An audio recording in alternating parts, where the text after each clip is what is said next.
Welcome back, MTG Joe here. Today we're going to be looking at the weekly metagame breakdown with the standard best of 3 traditional standard format in mind. We're going to be looking at the highest win rate decks in the format, and we're going to be looking at the data from Untapped.gg to get this. So Untapped.gg is a companion tool, tracks your win rates, deck collections, gives a whole bunch of cool stats. Link for Untapped is in the video description. I'll paste all these deck lists with timestamps as well. If you can hear in my voice, I'm super congested. I'm still recovering from COVID, so please bear with me over this video. I'm trying to get the information out, but also it's a little laborious at times to do extended talking, so my voice might kind of crack or cough, but please bear with me. We're trying to recover. Still testing positive, unfortunately. So we're going to look today first at the popularity of decks, kind of the metagame distribution, and then we will look at the win rates themselves and kind of go from there. So Diamond and Mythic rank, we had 40,000 games played in about the last week. Popularity of the day, this is actually one of the flattest I've seen, which is really encouraging. Like, Standard feels pretty open in terms of being able to win with a whole bunch of different decks. There's no like 30% deck right now in terms of popularity, which feels pretty nice in the best of 3 format. We compare it to like best of 1, mono red is quite high in that regard, 20-30% with the various Leyline builds. So Dimir Midrange is the highest at 7.6, with Azorius Tempo, which is the Oculus decks, being very close behind at 7.5. We have Gruul Aggro. So this can be like Leyline Gruuls. There's Delirium Gruul that we're going to look at about 5.6. Mono Black Midrange at 5. Domain at 5. Golgari at 4.5. Azorius Enchantments at like close to 4. Jun Leyline, which is another kind of variant, just with the fling, at 3.5%.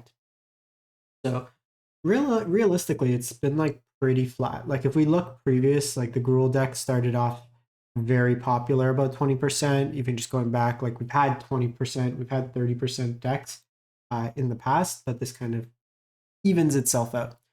So looking at the win rates themselves, and we'll jump into that, but really quick, you'll notice at the top, we are almost at 15,000 subs on the channel. Subbing is free, easy, helps the channel. If you've already subbed, thank you in advance. Likes and comments go a long way to help the channel for free. So enough pandering. Highest win rate deck, Dimir Midrange, 81%, 43 games for this particular build. This is the tempo-oriented deck. This brings some counter spells, flash elements, removal, the new Kaido, which is really sweet in here as well. So you're playing cheap evasive creatures, things like Spyglass Siren, Mockingbird, Deep Cavern Bat, Blood Pit's Drowner can be flashed in, tap down an opponent's attacker, and then you can get in. Gix draws you a bunch of cards. You have Kaido that can draw you a bunch of cards as well, which is all pretty sweet in the shell. Mockingbird can copy your Deep Cavern Bats, Drowners, like just good value kind of play, or tie you could even copy just to be extra removal. This version's opting to go with this figure over cut down, which is interesting. So just even when it's a failed against like the red decks, it at least still shrinks the creature down, which works kind of interesting in that regard. So I'd really like to see, like, if people have a little bit more experience with this, I think I'd still go cut down over it, but I think where I would go is maybe like 2 cut down, 4 go for the throat. I think would be if I were to sleeve up this deck today, be my configuration in terms of the removal. But that's kind of the main board. Notably, we have the Verges in here as a new land. Hand hate, removal, counters for like big mana, sweeper style strategies. Blot out can deal with like Atraxas, the big things out of it. We've seen this in Pioneer being used against Vein Ripper. Lily for the control-y-ish matchups, mid-range matchups, just to grind them out that way. Ishanas as another kind of tempo play. You can stifle them, all their triggered abilities, good against domains, stuff like that. Hostile Investigators, good against the mid-rangey control decks. Aclazotz for the grindier matchups. Gix Command as a sweeper. Again, interesting, not seeing a little bit lower removal. We'll sometimes see things like the various black 3-mana sweepers, the -2/2 against the go wide decks. This version opting not to play that. Golgari Midrange is your second highest win rate deck, 74% for 43 matches. This is pretty stock from like past versions. We would just see an addition of Overlord of the Hauntwoods, which really kind of falls in the 3-drop slot, letting you ramp 3 to 5, lets you cover up early if needed, just kind of smooths out your mana as well. But this is just kind of a grind them out the rock style deck. Various removal options: cut down, go for the throat, disruptive elements, main board, artifact, enchantment, hate. You could win with like Shieldrids, Aquazots, the Overlords, Nissa, Virtue. Even just most of the time, you'll probably just be chipping away with damage with blinds. You have cut down, disfigure for more removal, Cruel Claw Heist for hand hate, outrageous robbery for the grindy like mid-rangey control decks. Just lets you kind of go over the top. Malicious Eclipse is an example of one of those 3-mana sweepers that I was mentioning, just to kind of deal with opponent's board. Roll back as another option. Leyline of the Void bringing in against the graveyard decks. I personally prefer just more proactive. Leyline's great if it's in your opener, but if it's not, it doesn't deal retroactively with the cards. I would probably, I don't know. I've always been more of a fan of things like Unlicensed Hearse, Soul Guide Lantern, Ghost Vacuum, stuff like that, that lets you more proactively play it. Because if your turn 4 is tap out, play Leyline, you're not dealing with their existing graveyard like Rest in Peace would, and it's a bad play, I think, like outside of your opener. This deck also doesn't have many ways to loot away the extra copies, where we've seen other decks with like Fable the Mirror Breaker, effects like that, where if you draw it late, at least you can loot it out away. This one's a cool one, Gruul Delirium, 74% for 39 games. So this is an aggressively oriented Gruul deck that's playing domain effects. So you have things like Fear Missing Out that benefits from domain. Delirium, not domain.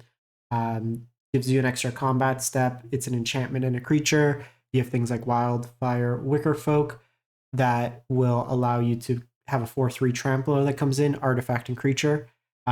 Some versions of these decks have been seeing some play in Pioneer as well as Modern, actually. Aspiring Spike was playing something like this. Flytrap puts counters and then gets extra counters. If there's 6 or more card types, you get to double the amount of counters. So just beat up on your opponent that way there. I ordered a bunch of these cards in paper. I don't know what possessed. I ordered 3 Patchwork Beasties. Like, why did I order 3? I've looked at the receipt. I'm like, maybe they messed up. No, just me clicking 3 instead of 4. Audacity, enchantment that gives you pumps. Note Scout helps you kind of hit your line drops early, but also can fuel the graveyard. You have interesting kind of removal effects like Flowstone Infusion. While it can be a pump effect for your own creature, it can be removal for your opponent's creature as well. So that's an interesting inclusion there. You could play even something like Torch the Tower. That could be reasonable. Seed of Hope fills your graveyard. Beastie Beatdown as like a fight style effect. Cunning Coyote can give stuff haste. Say its name can get you back Altenac as well, and then Ren to kind of fill your graveyard. Thornspire Verge is a big addition to the Gruul decks. Graveyard hate, artifact enchantment hate, removal for like 4 Creature of the Schism, stuff like that. Aquazots, love hitting an Aquazots with an Obliterating Bolt. Pyroclasm for the aggressive go wide decks. Forge for the grindier matchups, which Stalker as 5 damage removal. Rakdos Lizards, 70.6% for 51 games. Just give me 1 sec. The voice ain't what it used to be, kids. So this is pretty stock list, nothing like super innovative. We're just seeing more in terms of the thought stock warlocks. The Valley Flamecaller's been higher numbers in the past, but eating away at the hand, just given that there's so many sweepers and stuff like that, could be relevant. This version's on 2 cut down, 4 go for the throat. The whole kind of purpose of the deck, a lot of different ways to ping your opponent through non-combat means, which then reward you. So like Gev makes your creatures come in bigger. Fireglass Mentor provides card advantage. Dealing extra damage to Flame Cash Gecko become Burning Tree Emissary. Thoughtseize style effects, stuff of that nature. So a lot of different pings playing in a lizardy shell. You may want to try the Verges in this deck as well. Just gives you another dual land. Removal, hand hate, removal and artifact hate, exile removal, which has some benefit against things like the mono red deck, Heartfire Hero, they don't deal the damage. Listening Deluge for sweepers for the go wide strategies. Scales a Shale against heavy targeted removal, but in aggro mirrors, it's just a way to kind of gain a bunch of life and win those races. And then Urbrask's Forge as a way to combat the grindier matchups. So gonna do one rearrange because that one is better there. 4-color domain. So pretty stock domain list that we're seeing, 70.3. Kind of biggest tech innovation that we've been seeing in recent weeks is the addition of Zur Eternal Schemer. I had these in my cart at $1 each. They're like $8 now. I should have bought them. I don't know. But cool thing with Zur, it can animate all your enchantments. So Leyline Binding becomes a 6/6 lifelink death touch. But notably, you can cast the impending side of your overlords, then animate them and attack right away. So like Overlord of the Mistmoors becomes a 7/7. Otherwise, stock domain, nothing crazy here. Disdainful Strokes, Doppelgang in here for kind of like mirrors, mid-range matchups, just go over the top of them, copy a whole bunch of things. Get Lost as more removal, negate for the mirrors, mid-range decks, stuff like that. Rest in Peace for Graveyard Hate, Tranquil Fallback, Artifact Enchantment Hate predominantly. Heavy discard decks, you have the Baloth, and then Nissa's just really flexible, really good in the mirror, just blowing up various enchantments and stuff like that. We have Azorius Tempo, which is the Oculus deck, 70%, 47 games. So this here, built around these 2 cards. So what you want to do is kind of self-mill yourself, throw cards into the graveyard through looting, Helping Hand or Recommission can bring back either of these threats. You can also just hardcast them. So these are like must-answer creatures. Otherwise, they take over the game. If they kill them, you just bring them back. And then do it over and over and over again. Attacks your opponent. Picklock Prankster is a really nice way to fill your graveyard while also finding your like reanimate style effects. The rest of the deck's kind of tempo element plays. Blood Moth for bounce, counters, and Phantom Interference 3-step ahead. We're seeing Take Up the Shield is a new one. Just a way to kind of protect your creature, give it lifelink. Hot Adhesion reduces the cost of your spells, so you can have like a 1 mana protect, give lifelink, which would be pretty solid. Moment of Truth helps set up your draws. Chart of Course, same idea. Thrall for any sort of ETB style effects from your opponent's side of the board. Exercise, Artifact Enchantment, and 4 greater toughness. Power. So opposite of Get Lost, or Destroy Evil. So just various removal options. You have Negate for Sweepers, kind of big stuff like that. Anointed Peacekeeper's attacks effect, Kasuli Flanker, Graveyard Hate, and then Temporary Lockdown. None of your creatures that you care about get hit by the lockdown, so it's really good against the kind of go wide aggressive decks. Simic Beanstalk, 70%, 60 wins, or 60 matches. This is a pretty budget-friendly deck. It is built around 2 cards, Eddy, Merc Crab, and Tolarian Terror. Both get cost reduced by the number of instants and sorceries in your graveyard. This deck only plays 16 lands, which is kind of sweet. You use things like Analyze the Pollen, Brave the Wilds, and Bushwhack to both fuel your graveyard and help you find lands. And then late game, they have other effects. This can tutor, this can animate a land, this can be a fight effect. You have Storm Chaser's Talent as a way to get a prowess threat early. You could recycle cards from your graveyard, and then it's 6 mana side, just you create an army of tokens. This Town Ain't Big Enough is a bounce effect that also triggers up the Beanstalk with a cost reduction. The Get Out is just a flexible counter in that regard. Cash Grab fills your graveyard.